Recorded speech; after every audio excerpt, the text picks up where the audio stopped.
大家好，欢迎来到今天的中国简报。中国经济在清零政策取消后出现了反弹，1月和2月的零售额和工业生产都出现了增长。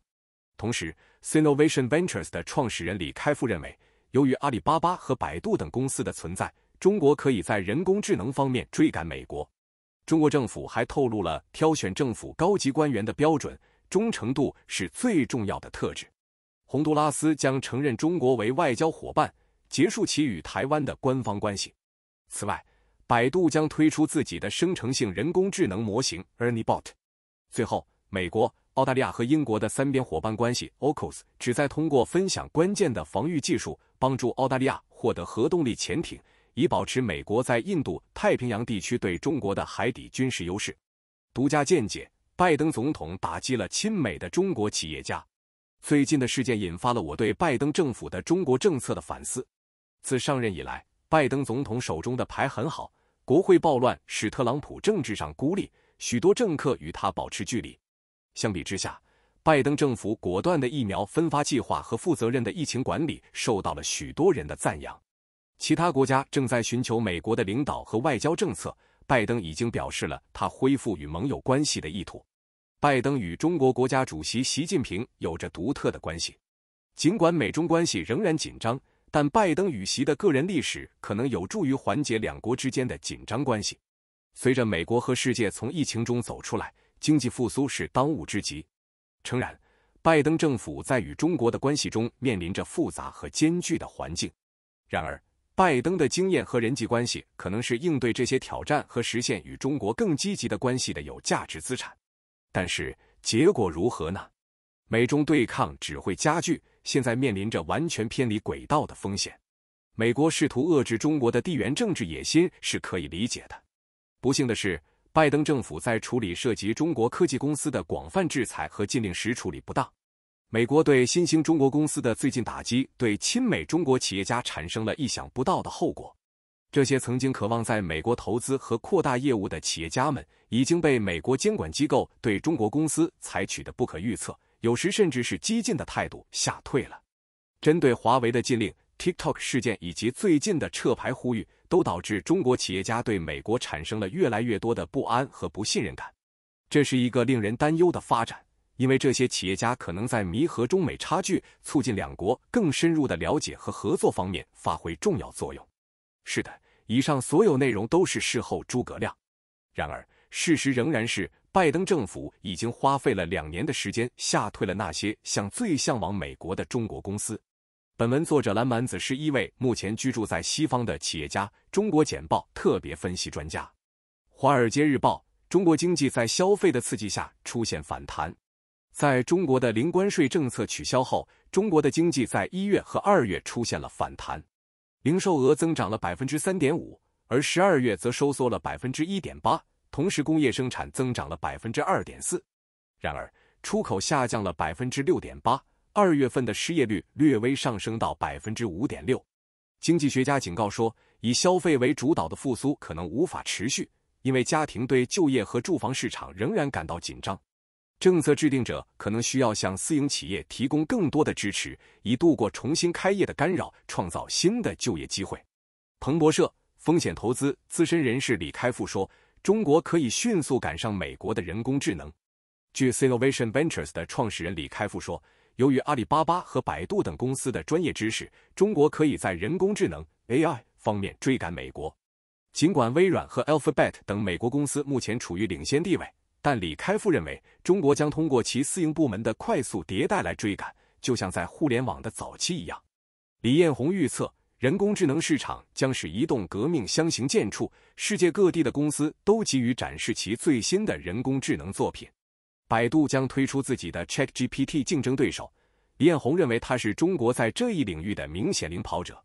南华早报：中国如何挑选高官？北京的喉舌揭示了秘密标准的新情况。中国国家通讯社新华社最近的一份报告揭示了用于挑选该国最高政府官员的标准，包括年龄和级别，其中政治忠诚度是最重要的特征。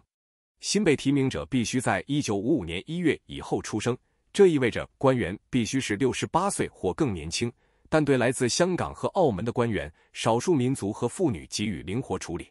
在省部级领导岗位上任职5年以上的官员优先晋升，对那些可以连续任职2届的官员给予灵活处理。文章称，习近平主席亲自参与了与某些高级官员关于挑选国家官员的磋商。日经新闻，洪都拉斯将切断与台湾的关系，以转向中国。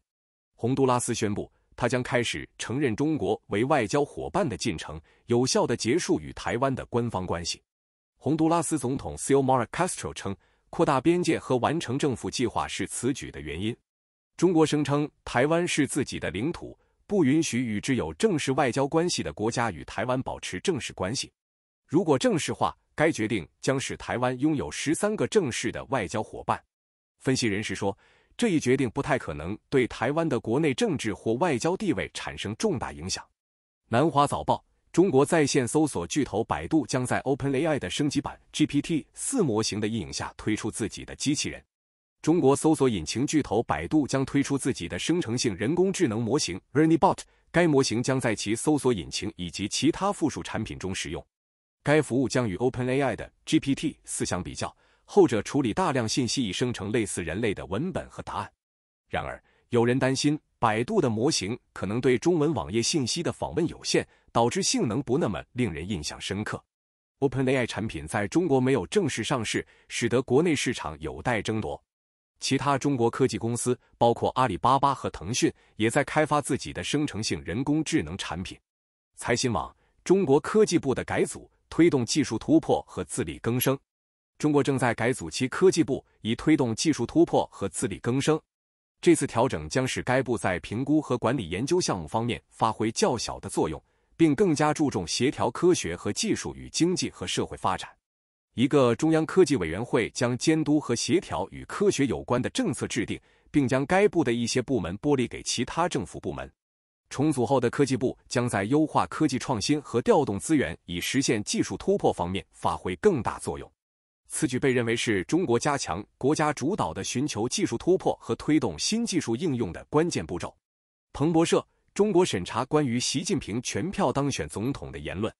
中国政府正在审查有关习近平在国家立法机构中被一致确认为总统的讨论。此前，微博等社交媒体平台上有讽刺性的评论，称该决定是最大规模的民主投票活动。投票发生后开始的井号2952标签已被封锁，只有人民日报等国家媒体被允许报道这一消息。此举符合政府禁止被认为是批评习近平及其政策的内容的历史，包括在2017年禁止小熊维尼的图片。日经新闻，中国飞车开发商关注东盟空中旅游市场。中国飞车开发商 eHang 公司首席财务官 Richard Lu 表示，该公司正在关注东南亚旅游业，将其作为空中移动系统的一个潜在市场。刘说，旅游业是一个重要产业的国家，如泰国、印度尼西亚和马来西亚可能是关键市场。该公司预计空中观光旅游的费用将低于传统的直升机旅游，因为自主的 EH216S 将需要较少的维护，并且没有飞行员在机上。eHang 公司已经与印度尼西亚的合作伙伴在巴厘岛上空进行了试飞。路说，该公司预计很快将获得 EH216S 的认证。彭博社，阿联酋公司以2200亿美元的价值收购了 ByteDance 股份。阿布扎比人工智能公司 G42 以约2200亿美元的估值购买了 TikTok 母公司 ByteDance 的1亿多美元的股份。这笔交易是通过 42X Fund 完成的。42X Fund 是 G42 投资于新兴市场技术公司的基金。ByteDance 的估值一直在波动，因为在 TikTok 被指控为国家安全威胁后，美国是否会取缔 TikTok 存在不确定性。一些投资者认为，尽管对中国政府对私营部门的意图的担忧挥之不去，但中国陷入困境的科技行业可能已经准备好增长了。彭博社，如果与美国的交易失败， TikTok 考虑从 ByteDance 分离出来。TikTok 正在考虑从其中国母公司 ByteDance 中分离出来。如果该公司与美国国家安全官员的现有提议未获批准，作为最后的手段，这可能会导致出售或首次公开发行。据彭博情报公司的分析师称，根据社交媒体的倍数和其他因素， TikTok 的美国业务的估值可能为400亿至500亿美元。美国正在审查 TikTok 的国家安全风险，因为它由一家中国公司拥有。美国外国投资委员会的一些成员一直不愿意接受 TikTok 的提议。路透社，中国集思广益提高出生率的方法。中国两会提出了20多项提高出生率的建议，包括为抚养第一个孩子的家庭提供补贴、扩大免费公共教育和改善生育治疗的机会。人口学家警告说，随着中国劳动力的萎缩和负债的地方政府在老年人口上花费更多，中国正在变得未富先老。虽然专家们赞扬了取消所有计划生育措施的提议，包括3个孩子的限制和妇女必须合法结婚才能登记孩子的要求，但其他人表示，关注性别平等和改善妇女就业权利的政策会更有影响力。彭博社，中国新兴的自由贸易区债券将创下销售记录。在中国的离岸公司债券市场上海自由贸易试验区 FTC 注册的债券发行量今年将创下纪录，因为热衷于收益的投资者将资金投入到这种债务。公司今年已经售出292亿元人民币43亿美元的自贸区债券。汉亚投资管理上海有限公司称，美国国债利率上升和信贷市场波动使这类债券成为美元和在岸债券的首选替代方案，尤其是对于今年有美元债券在融资需求的中国地方政府融资工具而言。英国《金融时报》，香港将在3年内首次对英国进行部长级访问。香港财经事务局局长计划于4月访问英国，这是香港3年来首次对英国进行部长级访问。拟访问是在香港解除大流行病限制后，为恢复商业关系而发起的全球魅力攻势中进行的。在北京对香港进行镇压，以及英国向香港人提供入籍途径之后，英中关系出现了恶化。预计他将在伦敦与英国官员和商业代表会面。彭博社，人民币是俄罗斯日益孤立中的赢家。人民币已经成为莫斯科交易所交易量最大的货币，其市场份额接近交易量的 40%。中国货币的崛起是由于克里姆林宫在乌克兰的战争和西方对俄罗斯的制裁，这导致人民币成为欧亚大陆北部地区的主导货币。2022年前9个月，以人民币结算的俄罗斯出口份额从 0.4% 增长到 14%， 而且人民币存款在所有主要银行都可以使用。俄罗斯对中国越来越大的贸易依赖，可能会导致在中国周边逐渐形成以人民币为中心的区域金融架构，进一步将全球经济分割成北京主导和华盛顿主导的集团。日经新闻，中国自产汽车芯片。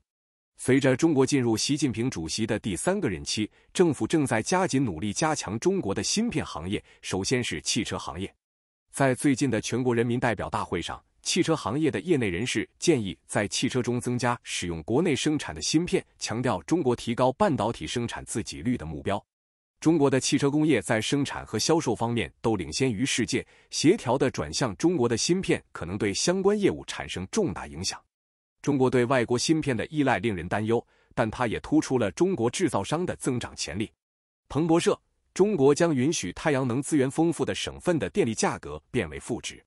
中国山东省已将其现货电力市场的最低价格设定在0以下，允许电力交易商在该省不断增长的屋顶太阳能容量威胁到电网的情况下，要求为获取电力付费。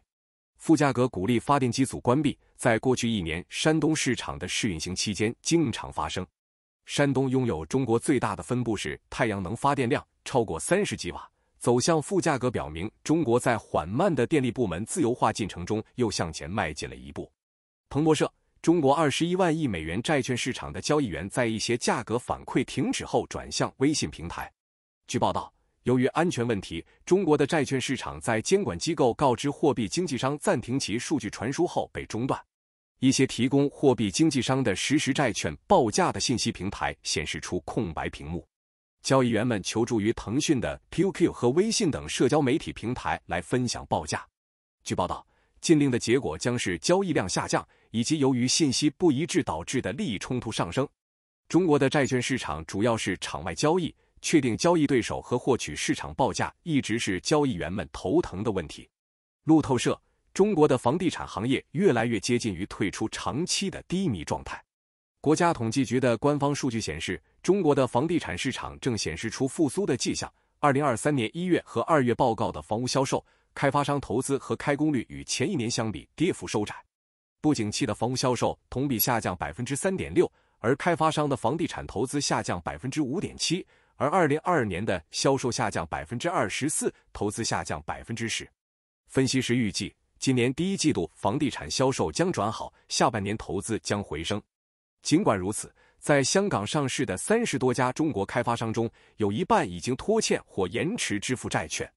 日经新闻，美国通过澳英核潜艇协议守卫海底优势。